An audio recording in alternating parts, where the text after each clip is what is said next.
My husband's golf bag smelled like eucalyptus. That was the first red flag, though I didn't know it yet. Dean has never stepped foot in a spa voluntarily, and the last time I convinced him to try aromatherapy, he said the oils made him feel like he slept inside a cough drop.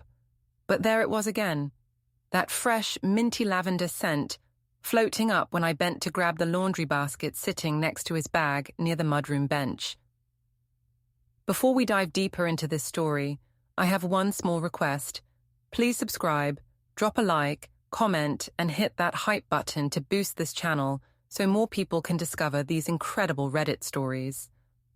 I stood there, basket in hand, staring at it the way people stare at an unfamiliar dog. Cautious, curious, but not ready to poke it yet. I wasn't looking for answers, just socks. I was 3 hours into my weekly laundry war, and at 38, I had learned a few truths. 1. Men will never take their socks out of their golf shoes. And 2, if a man comes home smelling nice when he left the house smelling like drywall, something is off. Dean was at the office. Again. Overtime for the mall project, he said. The 8th overtime night in 2 weeks, which probably broke some architectural labor law, unless the law allowed unlimited overtime as long as the employee could still play golf every Saturday and complain that the greens were too soft. I wasn't suspicious, not yet, just annoyed. Annoyed in the domestic, everyday way that is so common it should be sold in bulk at Costco. But when I reached into the golf bag, because yes, I do the laundry, and clean out the weird stuff he leaves in there, I found something that didn't belong. Not socks, not teas, not a forgotten protein bar, a folded hotel invoice. I didn't open it right away. I just held it, feeling its stiff, glossy paper, like it might explain itself if I gave it long enough. It didn't. I unfolded it slowly, braced for something boring. Conference fees, maybe, or a room charge for one of those work retreats that somehow involve more golf than work. But it wasn't boring. 2-night stay, executive suite, room service for 2, spa package. The guest section had 2 names, Dean Cole and Riley Grant. My first thought was not elegant or poetic. It was, you absolute idiot. Because if you're going to sneak around, you don't stash the receipt where your wife, the woman who folds your boxes into neat thirds, can find it under a handful of teas and a half-melted chapstick. I didn't panic. I didn't even feel shock. Instead, an odd calm came over me. A practical calm. Maybe the kind that appears when the truth stops teasing you and finally sits in the chair right across from you, waiting to be acknowledged. I took out my phone, flattened the invoice against the counter, and took a picture. Then a second. Then every page. My chest didn't tighten. No tears threatened. Not yet. The only real sensation was an odd, sharp clarity, the kind that makes you stand straighter and breathe slower. After a few seconds, I refolded the invoice and slid it right back into the side pocket of the bag. Same angle, same crease line. Because I might be a therapist, but I am not the dramatic confrontation type, not without preparation. There's a reason I chose physical therapy and not marriage counseling. Bodies are easier than emotions. Joints don't gaslight you. I went back to the laundry like nothing had happened. Folded shirts, matched socks, let the dryer hum like a white noise machine meant to drown out betrayal. He came home 2 hours later.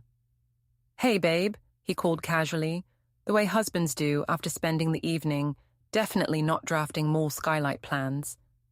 "Hey," I said back, calm, neutral. I didn't even look up from the dishwasher I was loading.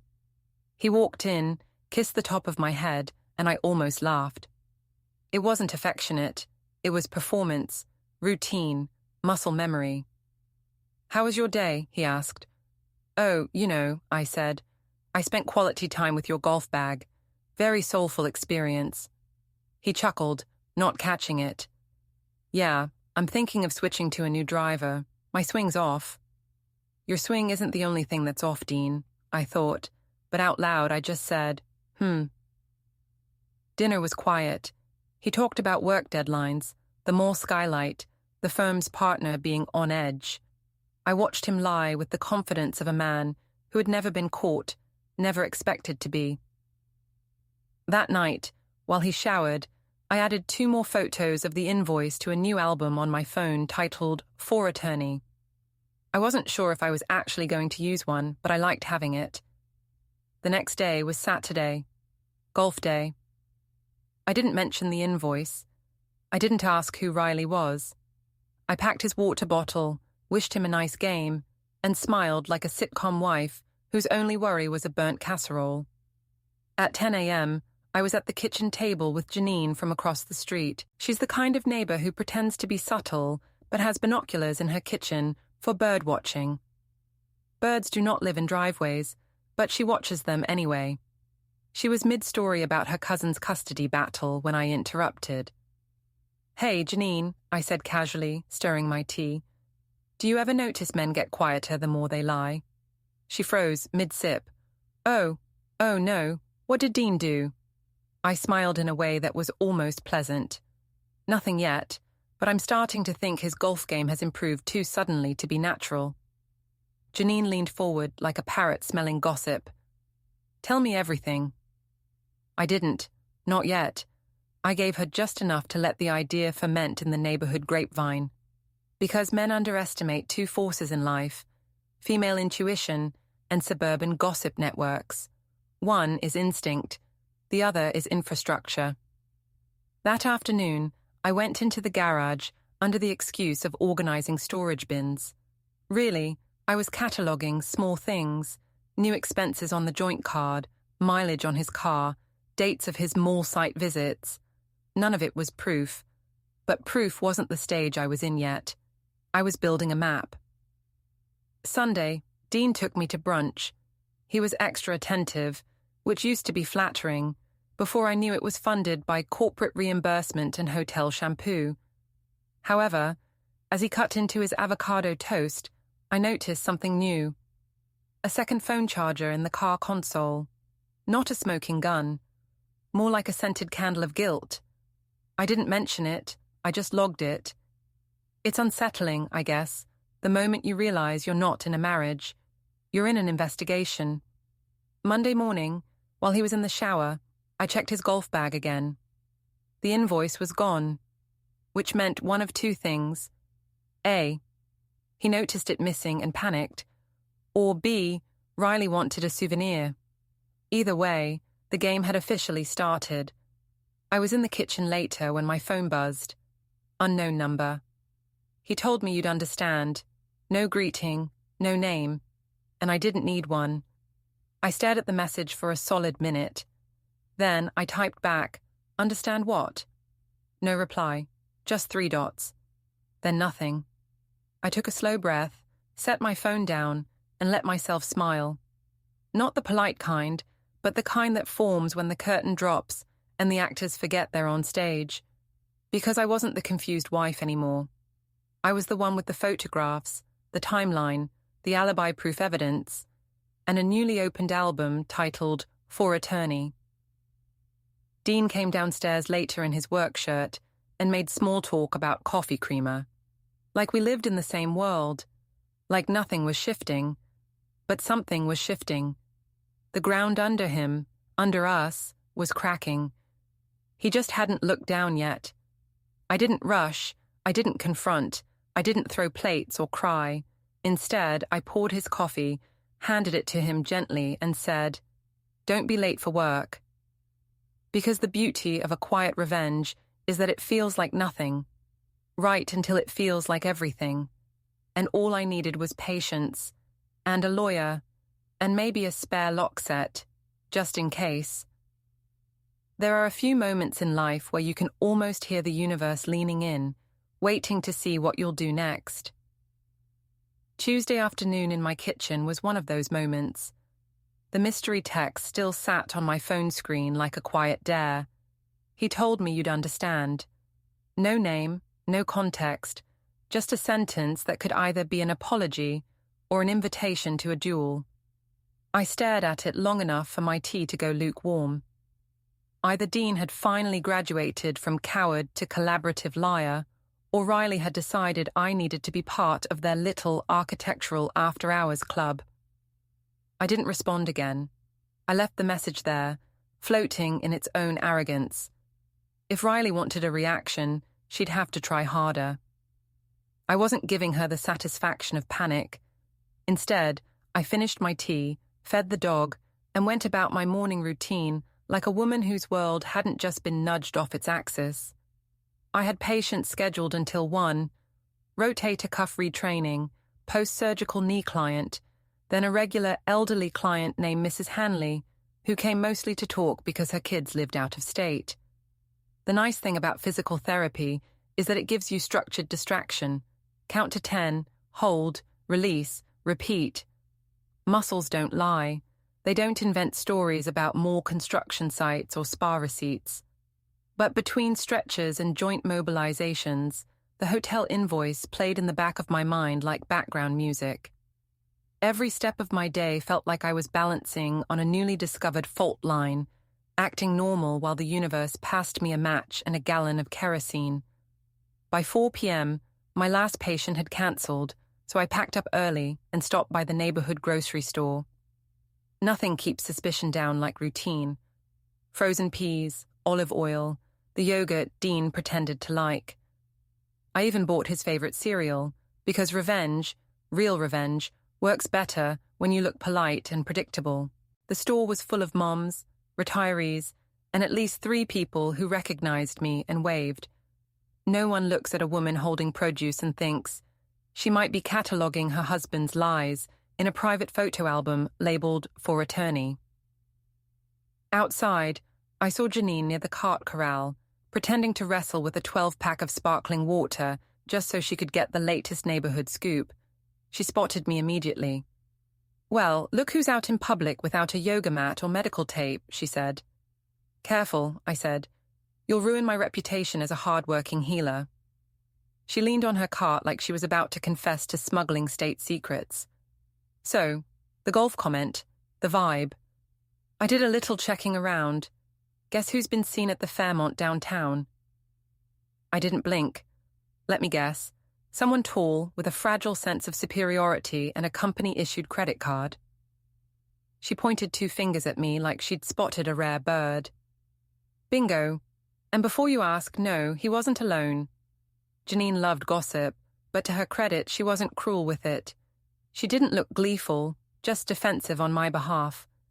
"You want me to do some recon? You know I'm good at accidental run-ins." "No," I said, "not yet." Then I smiled in that casual way women smile when they've already begun to plot the structural demolition of a marriage, but haven't called the insurer yet. But stay tuned. I drove home in silence, letting the car noise settle my thoughts. I wasn't surprised Dean had been seen. I was surprised it took this long for word to float back to me. Suburbs are basically open-air intelligence networks. If the CIA replaced earpieces with Starbucks tumblers, you'd have my block. At 7, we had the neighborhood barbecue, one of those bring a dish and pretend everything's fine events, where the men talk about yard tools, and the women compare school fundraiser totals. Dean insisted we go. "It'll look weird if we don't," he said. I loved how weird bothered him more than unfaithful. I dressed simple, jeans, a navy sweater, hair up. Practical, not fragile. The kind of look that says, yes, I do know something, and no, I'm not telling you yet. Dean was overly cheerful on the walk over, like he'd just been given a gold star for passable deception. "You seem quiet," he said. "Just tired," I replied. "Long day." Not a lie, just not the part of the truth he deserved. The barbecue was already in full swing when we arrived. Kids running through sprinklers, grills smoking, lawn chairs arranged in gossip semicircles. Janine caught my eye and gave me a barely noticeable nod. Showtime. Then I saw her, Riley Grant. She was by the drink table, laughing too loudly, wearing a silky cream blouse that didn't belong anywhere near charcoal smoke. She was pretty in the polished, calculated way interior designers always are. And there it was, the faint eucalyptus scent when she walked past. Spa grade, identical to the one I smelled on Dean's golf bag. She didn't see me at first. She was too busy being charming, acting like she belonged there even though she definitely did not live on this street. When she finally noticed me, it was like watching someone calculate in real time. Recognition, discomfort, then a performance-ready smile. "Marissa?" she said, approaching with a practiced warmth. "I've heard so much about you." "Oh, I bet you have." "Really?" I said. "Did he tell you I do the laundry or just the mortgage payments?" She blinked. "Just once." A small tells-everything kind of blink. Before either of us could add more, Dean appeared beside her, holding 2 drinks. He froze for a half-second when he saw us face to face. Not the reaction of a man with nothing to hide. The panic flashed in his eyes so quickly I almost admired it. "Marissa," he said too lightly, "you've met Riley. She's consulting on the mall interiors." I smiled the way people smile when they're offered expired milk. "Oh yes, the mall, where every room apparently comes with a spa robe and room service for 2. Riley flushed. Dean swallowed. I raised my glass in a silent toast and walked away. I didn't need a scene. Not yet. I just wanted them to know I could create one whenever I wanted. The rest of the evening played out like bad theater. Dean followed me around, offering chips, drinks, excuses. Riley stayed on the opposite side of the yard, trying not to make eye contact but always watching. And the neighbors? They soaked up the tension like sunbathers with SPF 0. Casual glances, whispered side conversations. Suburbia's favorite entertainment, visible discomfort. I didn't cause an explosion. I didn't shout or storm off. Instead, I talked to everyone else, laughed at jokes, held babies, complimented potato salad. Being calm while someone else sweats, that's its own sport. Around 8:30, I slipped away to grab napkins from the house, or at least that's what I said aloud. What I actually wanted was a minute alone to think. My phone buzzed again. Unknown number, same one. "He's scared, you know." I stared at it, then typed back, "He should be." Then I blocked the number and put the phone down like I was closing a chapter. Not the whole book, just one entry. Back outside, I watched Dean laugh too hard at something Landon said. He had that nervous energy men get when their secrets start showing through the seams, like their skin is one size too small. Riley left early, pretending to have an early meeting. She avoided me completely on the way out. Smart. I let her go.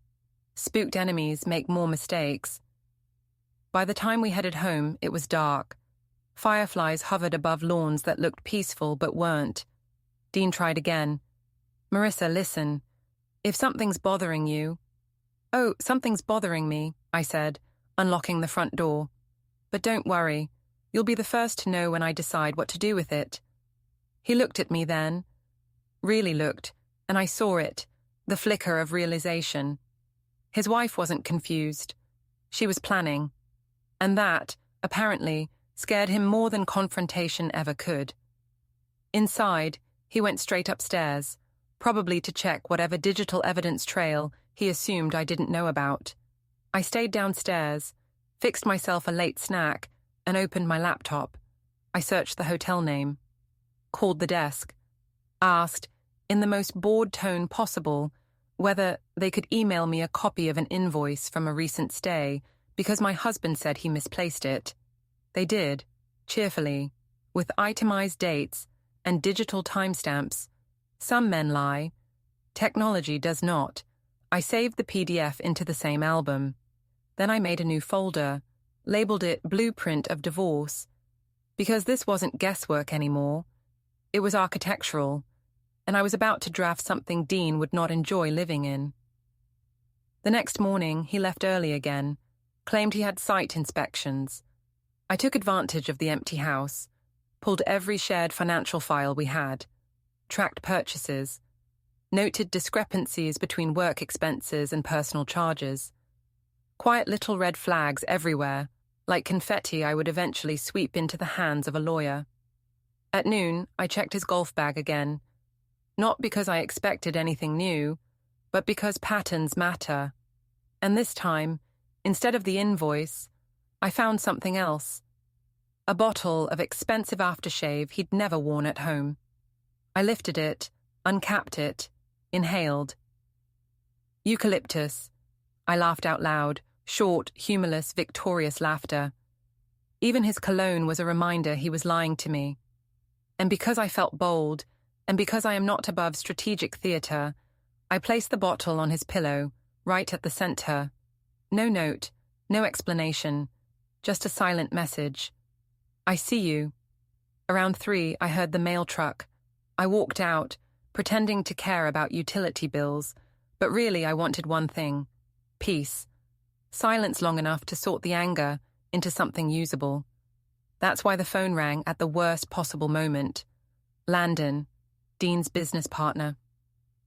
"Marissa," he said, polite but cautious.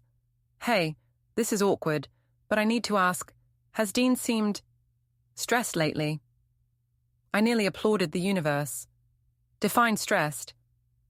"Well," he said, "he's been slipping at work, late meetings, missing paperwork. We had an issue with reimbursement forms. His name came up. Thought maybe you'd know what's going on." I did. I absolutely did. But I said, "I'm sure you two will figure it out. You're partners, right?" Silence. Then, "Right." That told me everything I needed. The hotel invoices weren't just personal betrayal. They were tied to the firm. The reimbursement trail wasn't only immoral, it was financial misconduct. Which meant Dean wasn't just cheating on me. He was cheating on his company. And that ladder he'd been climbing. Oh, it had missing steps now. When he got home that night, I was sitting at the kitchen island with my laptop open. He walked in, kissed my cheek like we were still playing normal. "How was your day?" he asked. "I organized," I said. He nodded, oblivious. "You always have a talent for that." "I do," I said. "You'd be amazed at what people leave in golf bags." There it was, the flash, the moment the air thickened. He said nothing, which was perfect. Silence is where guilt grows best. We ate dinner almost wordlessly. He tried to talk twice. Both times he stopped. I didn't help him. After dinner, he went upstairs. When I followed, he was standing at the bed, staring at the eucalyptus aftershave bottle like it was a crime scene marker. He turned slowly. "Where did you get that?" "Laundry day," I said. "Amazing what turns up when you actually look." He swallowed. "Marissa, you should get some rest," I said, walking past him. "Overtime again tomorrow, right?" He didn't answer. I didn't need him to, because tomorrow wasn't overtime. It was the beginning of consequences. And if there is one thing more satisfying than catching a man in a lie, it's watching him realize the woman he underestimated now holds the blueprint to his entire collapse. There's a moment in every investigation, formal or domestic, when curiosity turns into certainty. When you stop collecting puzzle pieces and finally see the picture on the box. That moment arrived for me on a Thursday morning at 9:14 a.m., holding a wrench in my left hand and a burner phone in my right. The wrench was a disguise. I was fixing a loose shelf in the garage so Dean wouldn't think twice if he drove back unexpectedly. The phone, that was new. Hidden in a black velvet pouch at the bottom of his toolbox, beneath screws, drill bits, and a half-used tube of construction adhesive. He didn't even wrap it in a t-shirt or put it in a locked drawer. Just tossed it into the toolbox like it was an old tape measure instead of a portable confession booth. The universe wasn't subtle. It handed me his secrets wrapped in discount hardware supplies. I stared at the phone for a few long seconds. It was a sleek model, newer than the one he used at home. No case, no fingerprints, no scratches. That meant it wasn't old. That meant it wasn't a coincidence. I pressed the side button. Locked. I tried his birthday. Nope. Anniversary. Nope. Work badge number. Still nothing. Then I remembered something trivial. Last spring, when we refinanced the house, The bank rep asked him for a 4-digit code for account recovery. Dean used the same one he always used, one he made fun of me for remembering. The square footage of our house. I punched in the numbers. Unlocked. It didn't feel like triumph. It felt like confirmation, like the story I already knew now had subtitles. The home screen background was a stock beach photo.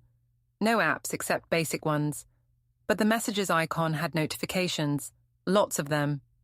I opened it, bracing myself, not for heartbreak but for documentation. The first thread was labeled R.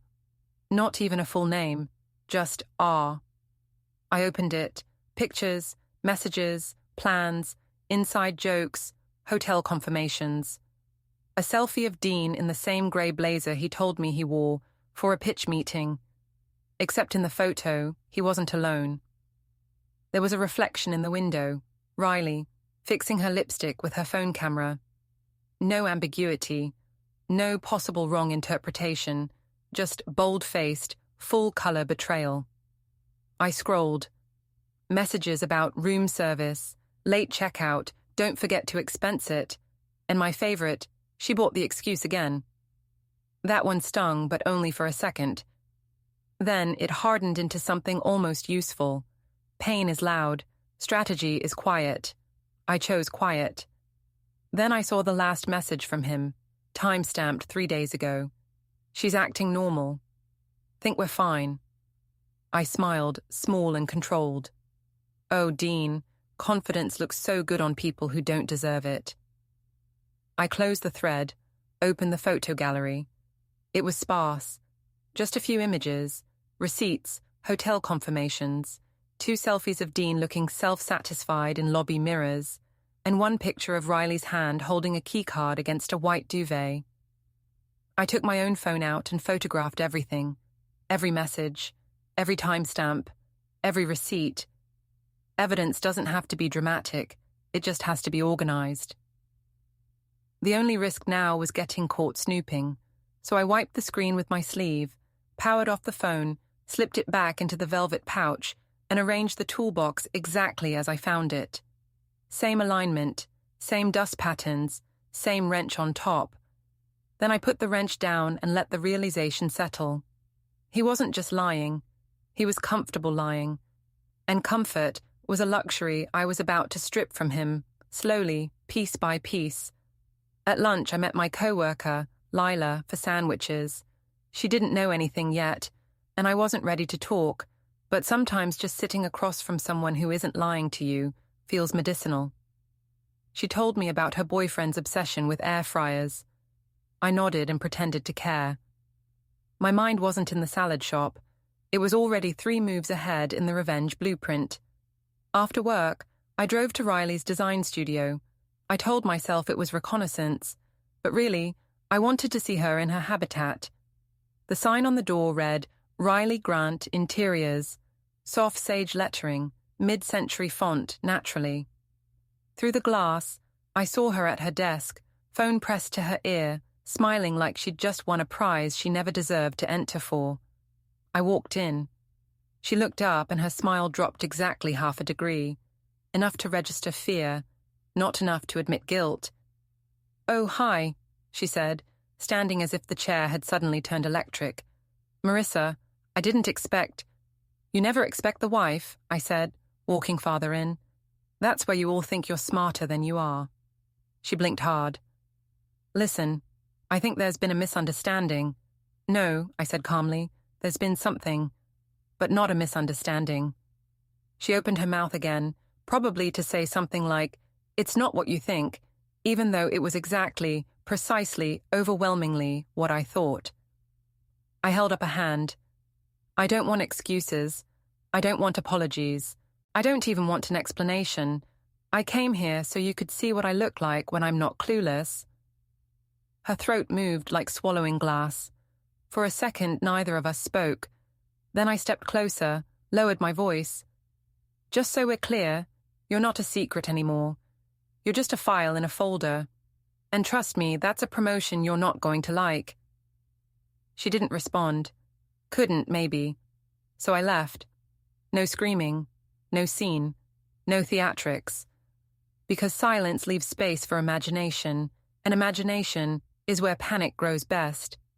But outside, in the parking lot, I paused next to her glossy white SUV. Perfect paint, no scratches. The kind of car people buy when they want the world to believe they're successful without lifting anything heavier than a latte. I took my car key, pressed it against the door, and dragged it in one long, slow, deliberate line from headlight to tail light. Not deep enough to shred metal. Just enough to catch sunlight for the next 10 years. Then I got in my car and drove away with the windows down, breathing fresh air like it was currency I finally owned again. When I got home, Dean was sitting on the couch, watching reruns, pretending nothing was wrong. I wondered if he even knew what happening wrong felt like, or if he only recognized consequences when they were printed on invoices and signed in pen. He looked up. "Hey, you're late." "I stopped by the studio," I said. He froze. Not fully, but just enough. "Studio?" "Riley's," I clarified. He blinked once, twice. "Why?" "Because I wanted to see what kind of person redesigns a hotel room and a marriage at the same time." Silence. His face did a strange shape then, a mix of shock, indignation, and the dawning terror of a man who just realized he underestimated the quiet one. "Marissa?" "Save it," I said, breezing past him. "You'll need your voice later for begging someone else. I'm not the audience." He didn't follow me upstairs. Good. It was the first wise move he'd made in days. I changed into something comfortable, sat on the edge of the bed, and opened my phone. I organized all the screenshots, the PDF hotel invoice, the texts, even a picture of the scratched SUV. Then I added a new document. Legal outline, draft asset division, timeline, misconduct, supporting evidence, witnesses, financial misuse, company fraud. It didn't feel cold. It felt orderly. And order was the one thing in this whole mess worth clinging to. At 10:47 p.m., as if the universe wanted to spice things up, my phone buzzed again. New text, same unknown number, except now, instead of baiting me, it had a video attachment. I watched it. Riley, sitting in her studio, arguing with someone off camera. Sound muted, but words obvious. Flailing hands, head shaking, a slam of fists on table, a point toward the door. Then the camera swung. Dean, storming out. My first thought wasn't shock, it was appreciation. They were already cracking without me even pushing. I texted back, "Tell him to get comfortable. He'll want to conserve energy." No reply. Didn't need one. The next morning, I woke early, went downstairs, made coffee, sat at the island and waited. At 7:10, Dean finally came down, looking like he slept inside a blender. I didn't greet him. I just slid the hotel invoice copy across the counter like a contract he didn't remember signing. He stared. Didn't touch it. Didn't breathe right. Then, voice low, "Where did you get that?" I took a slow sip of coffee. "Oh, Dean," I said, "you really should start worrying about the questions I haven't asked yet." He didn't respond. He didn't have to. The silence said everything. He was no longer hiding an affair. He was standing inside the fallout, and somewhere in the garage, his secret phone sat in a toolbox, waiting for its next discovery. Too late now, because the wife had stopped being loyal and started being thorough. There are breakups, and then there are removals. One is emotional, the other is logistics with flair. I chose the second because nothing says your era has officially ended like a stack of transparent storage bins labeled in permanent marker.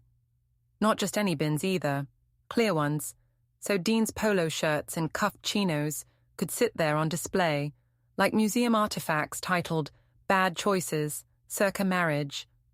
I started packing at 9 a.m., after he left for a site meeting, which I now translated as brunch and lying. I wasn't angry anymore. That stage had passed. What I felt was something closer to focused irritation, the kind that fuels spring cleaning and controlled revenge. Every shirt folded, every belt coiled, every sock paired, because chaos is not my brand. If I was going to remove him from my home, I was going to do it with the kind of order that would make Marie Kondo weep. Bin 1, dress shirts, label, cheat her, fragile ego inside. Bin 2, shoes, label, handle with self-delusion. Bin 3, sweaters and jackets. Label, this fabric has seen too many lies. I didn't shout. I didn't throw things. I didn't even break a hanger. Vengeance, when done properly, is quiet work. Like surgery, but without the recovery phase. By noon, the bedroom was half empty, and my lungs felt lighter. It turns out removing a man's possessions has the same emotional effect as opening a window after rain. At 1, I called the locksmith. I'd like all the locks changed today if possible, I said. Moving into a new place? He asked cheerfully. Not exactly, I replied. More like moving someone out. He didn't ask follow-ups. Professionals rarely do when the tone is calm. By 3, the bins were stacked neatly by the front door, each labeled, sealed, and ready to go. I texted Dean a single photo. The bins, lined up like a police lineup, with the front porch in the background for atmosphere. No caption, just the image. Then I changed the locks, not because I was afraid he'd come back to fight for me. No, that would have required emotional investment on his end. I changed them because I knew Dean.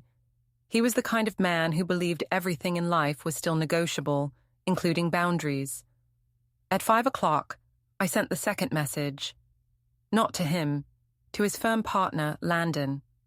The email contained the hotel invoice, the screenshots of reimbursement requests, and a short sentence.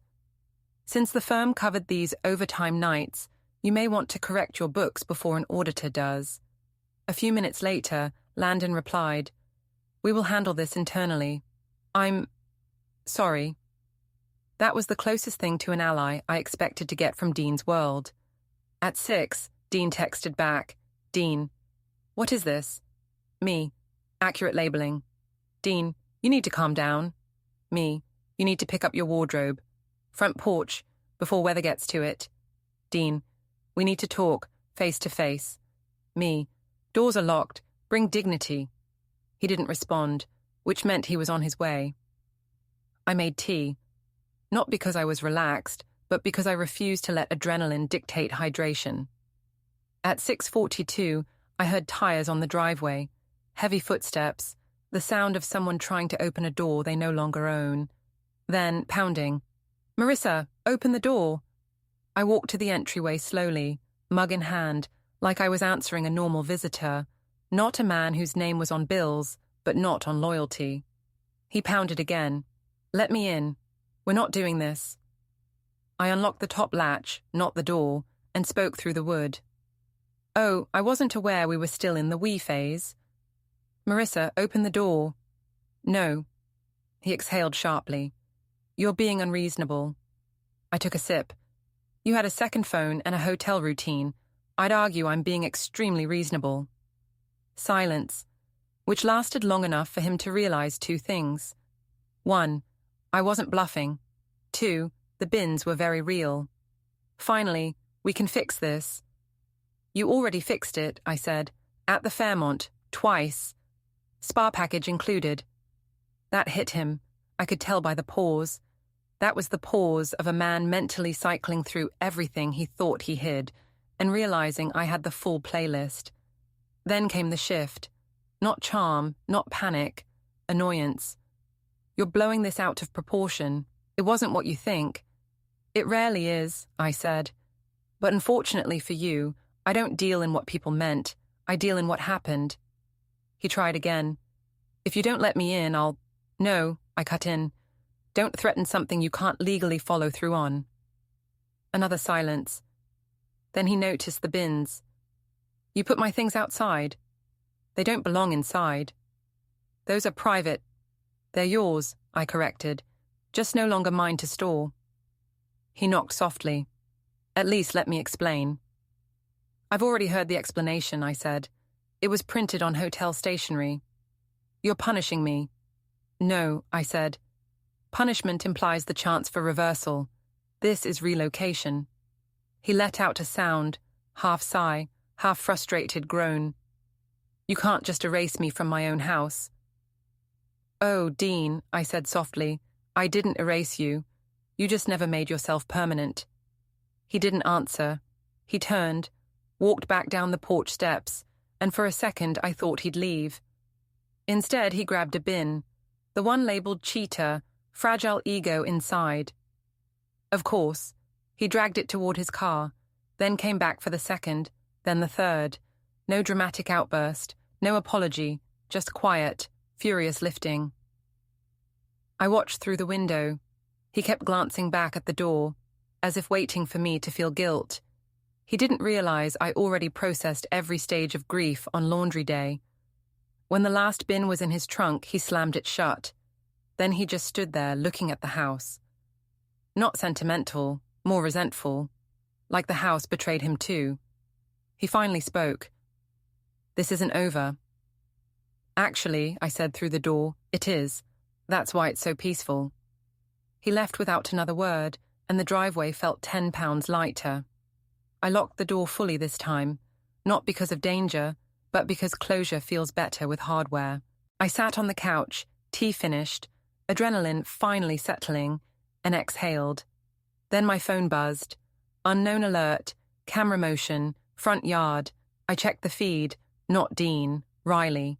Her silver SUV sat idling by the curb. She wasn't getting out, just watching. Window cracked, head tilted, like a cat checking a door it can't open. That was almost amusing.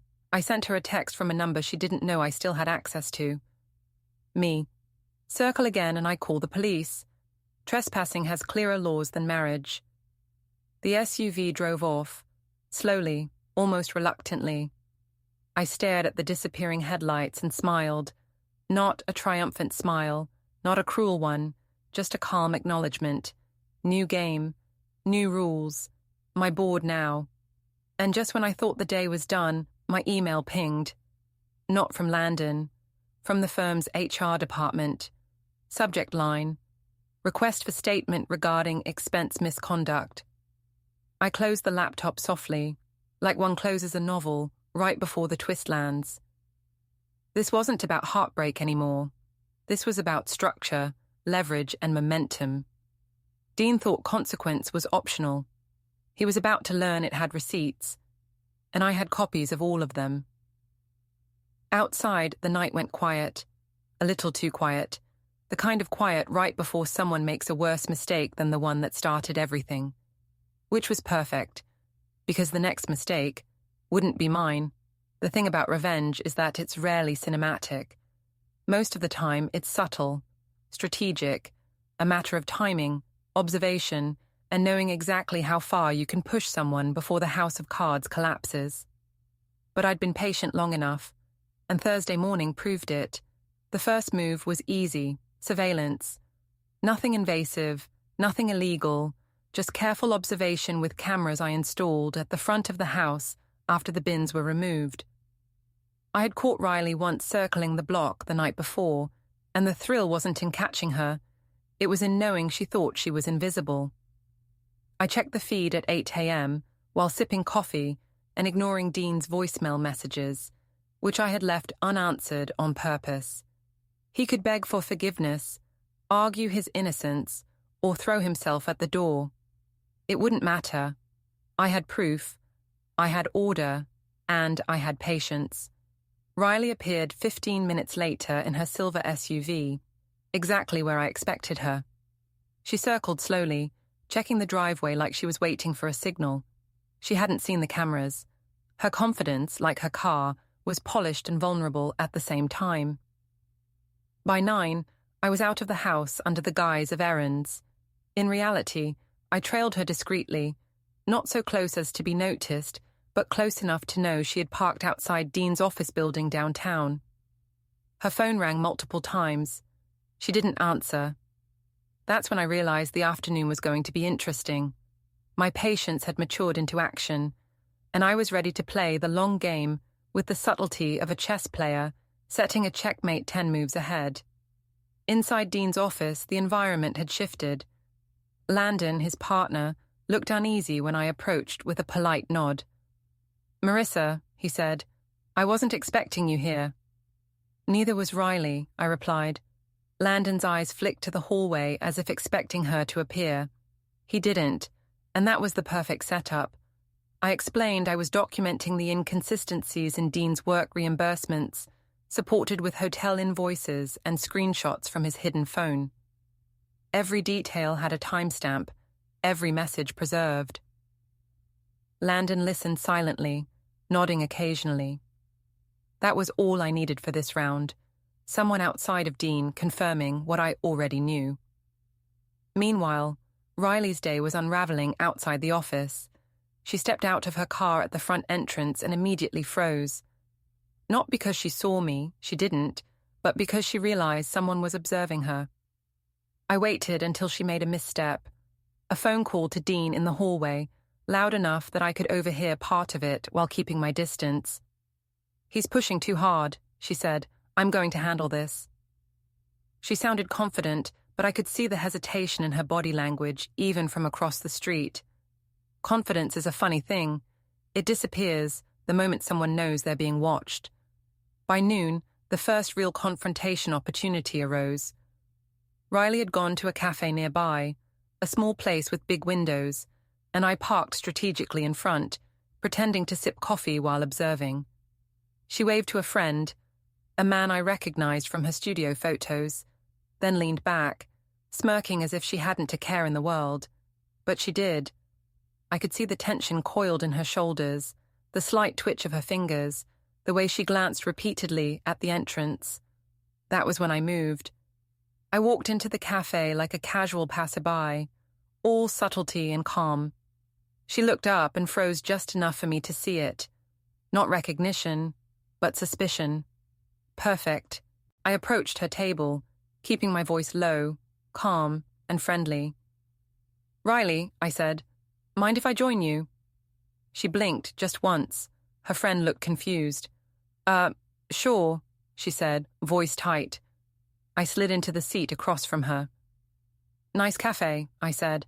"Very peaceful. Good for thinking, or reconsidering choices." Her fingers tapped lightly on the table. "Marissa, what?" "No explanations," I said. "I just wanted to see where you operate. Your office, your parking, your habits." Her expression faltered. Don't finish," I said. "It's unnecessary. I already know enough." Then came the subtle escalation. I reached into my bag and pulled out a small portable camera. Nothing invasive, just a clear way to record behavior. "This," I said lightly, "is your afternoon ambiance. I like having clarity." Her eyes widened. She wasn't used to people who didn't crumble at her presence. Most people defer to Riley's charm. Most people avoid uncomfortable truths. I did not. We finished our coffee in silence. I left her with one final observation. The reflection of her face in the window doubled with the street outside. She didn't notice until I was gone. Back home, I organized all the footage and notes. Timing, location, messages. Everything built toward the moment when Dean realized his world was about to constrict, like a well-fitted blueprint.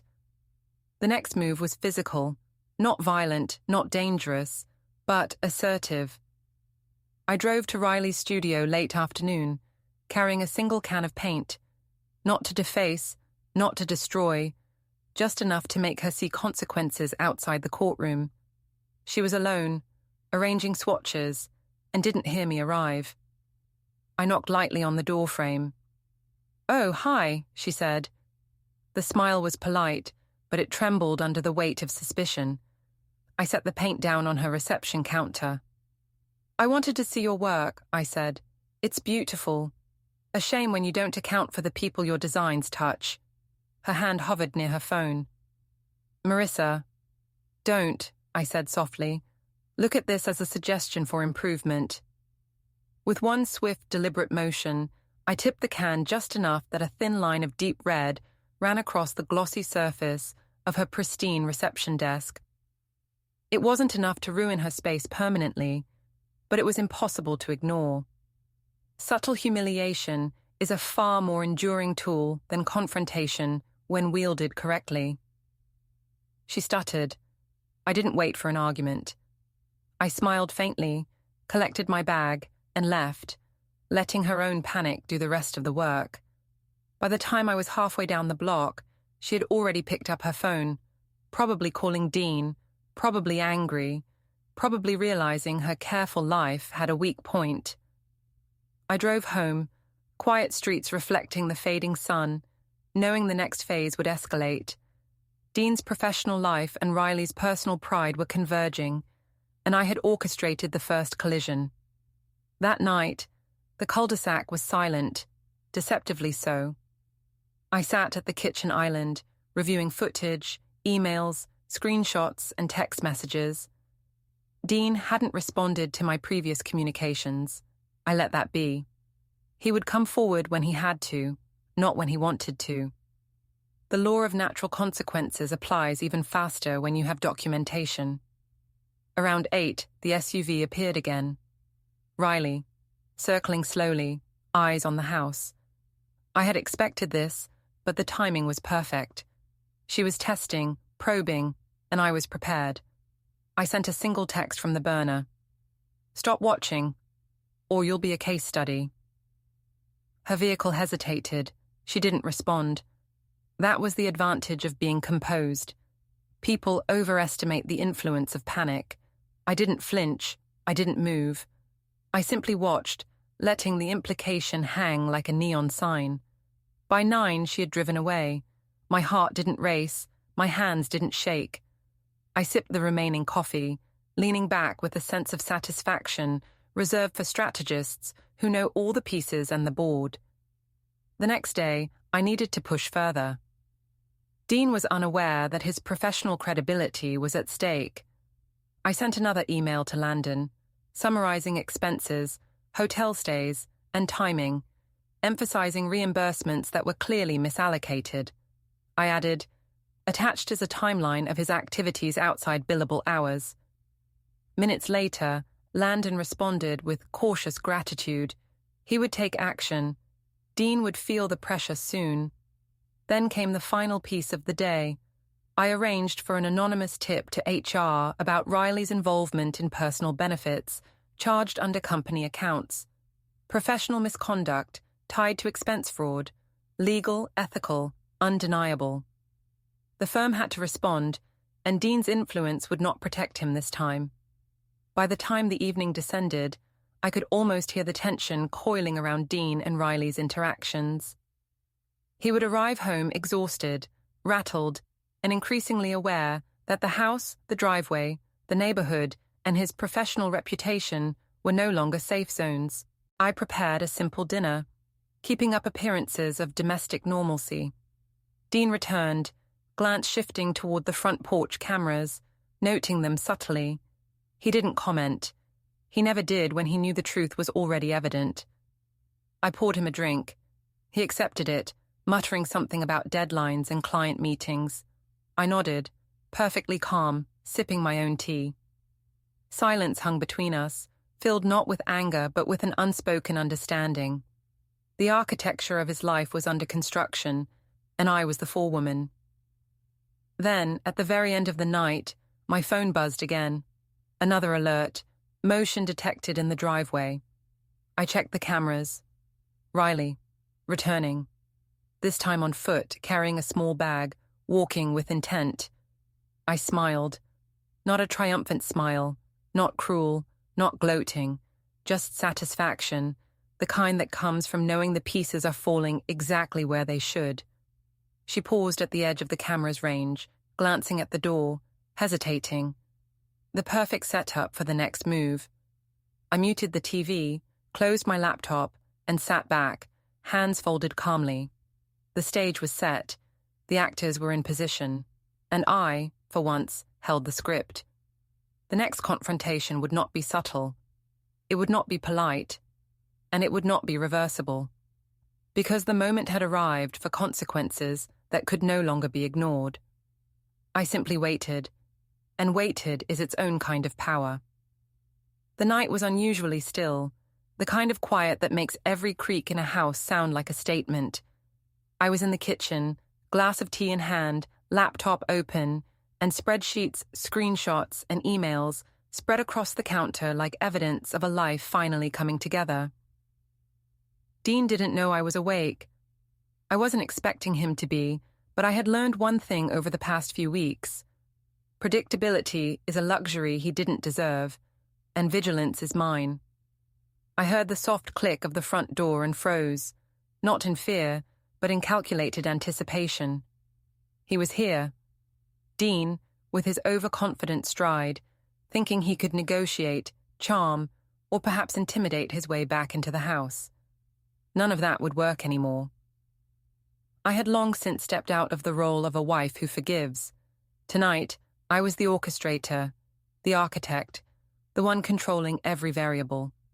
He made it halfway across the hallway before he realized something was different. The front lights were on, yes, but not just the standard porch lighting. Every corner of the house he normally wandered blindly through was illuminated. Motion sensors triggered discreetly, capturing every step he took. I had arranged them so he couldn't move without being observed. The bins were gone, the locks changed, the house mapped in a way that I alone understood. "Marissa," he said cautiously, stopping short of the kitchen, "we need to talk." I didn't move from my spot. I raised an eyebrow, took a slow sip of tea and said, "Talk? About what exactly? About the hotel, the second phone, or the emails I sent to your firm?" He hesitated. That pause was precious. His usual confidence wavered. "I can explain," he said. It wasn't anything," I interrupted.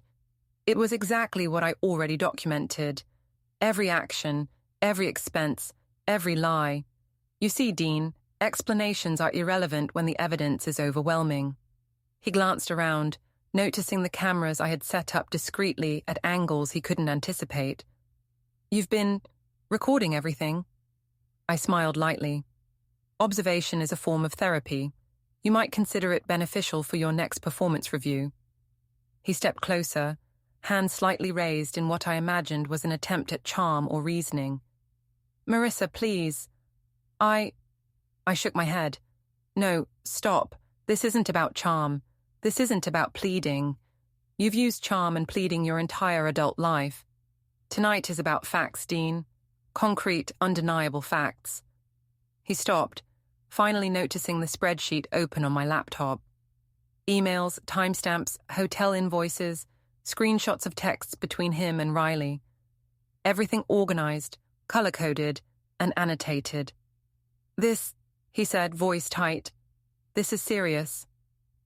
"It's beyond serious," I said. "This is your undoing, meticulously documented and ready for review. You'll find that neither the firm nor anyone else can overlook what you've done." His gaze dropped to the counter. I could see the wheels turning, processing the consequences he had never anticipated. "I can make it right," he murmured. "You could have started by being honest," I said. "You didn't. And honesty after the fact isn't a strategy. It's an admission of failure." There was a brief silence, broken only by the faint hum of the refrigerator. I could hear him breathing, though he tried to make it sound steady. I stayed seated, calm, letting the weight of my gaze and words settle like cement around his movements. Finally, he approached the laptop. "Marissa, this is professional and personal. You can't—" "I can," I said, cutting him off, "because I documented it. Everything. Not guesses, not accusations, not assumptions. Facts." He leaned back slightly, corner of his mouth tightening. "What do you want?" I tilted my head, considering. "Nothing from you, not your money, not your apologies, not your explanations. What I want is structure, closure, recognition that actions have consequences." He swallowed, then glanced toward the hallway. "And Riley? She—" "Handled," I said, taking another sip of tea. "Your associate's part in this has been professionally mitigated. A reminder, everyone responsible for decisions carries consequences. It's not personal. It's logic applied to real life. He ran a hand through his hair, pacing slightly. You're cold. Deliberate, I corrected. There's a difference. Cold is careless. Deliberate is necessary when someone abuses trust and misuses resources. He stopped, eyes narrowing. You're ruthless. I smiled softly. I'm precise. That's not the same thing. He sank into the chair opposite me, finally sitting. I allowed him the space, the illusion that he still had agency. But I knew better. The game board was laid. Every move he made had already been anticipated. Marissa, I can fix this, he said again, a little louder. I can... Stop, I said. Your options are gone. The firm has received everything, HR has documentation, and the house is legally secured. You are out of excuses and in a world where truth is visible. He leaned back, rubbing his forehead, then looked up. You're serious? I've been serious for weeks, I said. What you saw as vacation, recreation, or minor indiscretion is now accounted for. Every transaction, every message, every movement, traced and verifiable. You underestimated me, and that's your mistake. He was quiet for a long moment. Then he said, almost like a question, What now? Now, I said, placing my tea down, you leave. You take what belongs to you, as limited as that may be. You accept the consequences in the real world, not the one you've imagined. He exhaled, a long, resigned breath. The fight left him, replaced by awareness. He wasn't just standing in a house anymore. He was standing in the reality of his decisions. At that moment, I heard the faint hum of a car engine outside. I looked through the kitchen window. Riley again. This time in her SUV, circling slowly, hesitating near the curb. Her timing was uncanny, but expected. I had cameras, records, and control. I didn't panic. I observed. Riley, I said casually, to no one in particular, you might want to reconsider your timing. Dean glanced at me, eyes sharp. She's watching us. Yes, I said, she's been watching, but only because she's curious.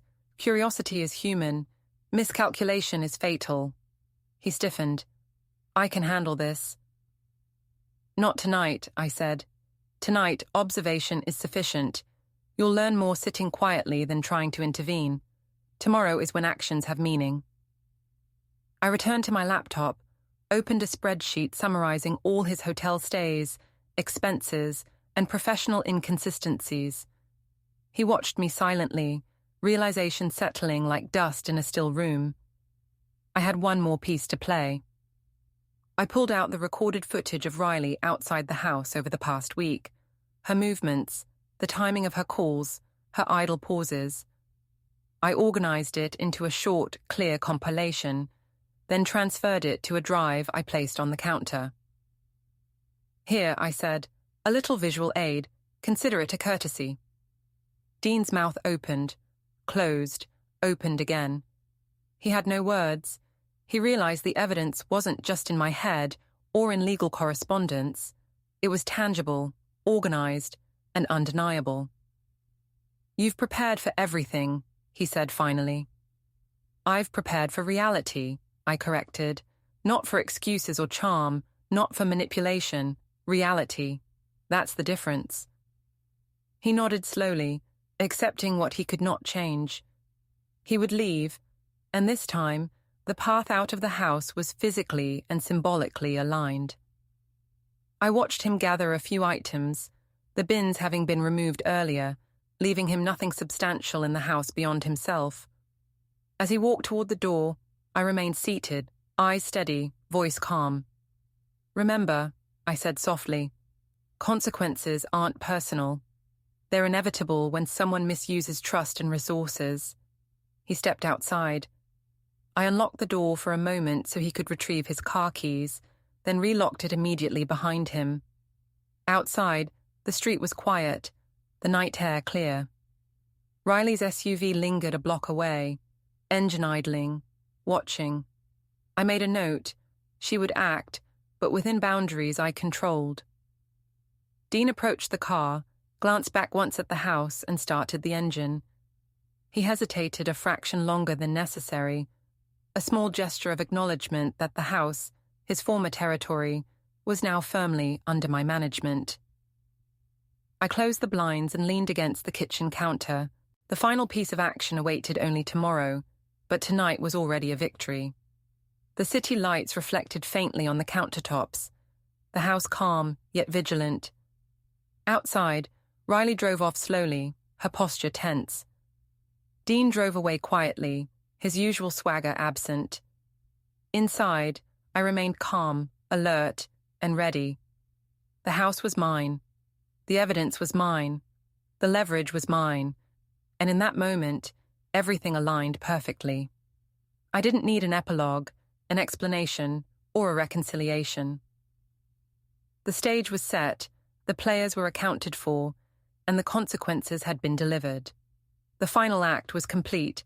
The house, the driveway, and the city around us held their breath, knowing the rules had shifted permanently and irrevocably, and for the first time in weeks, I allowed myself a small, private smile, because the game was over, and I had won.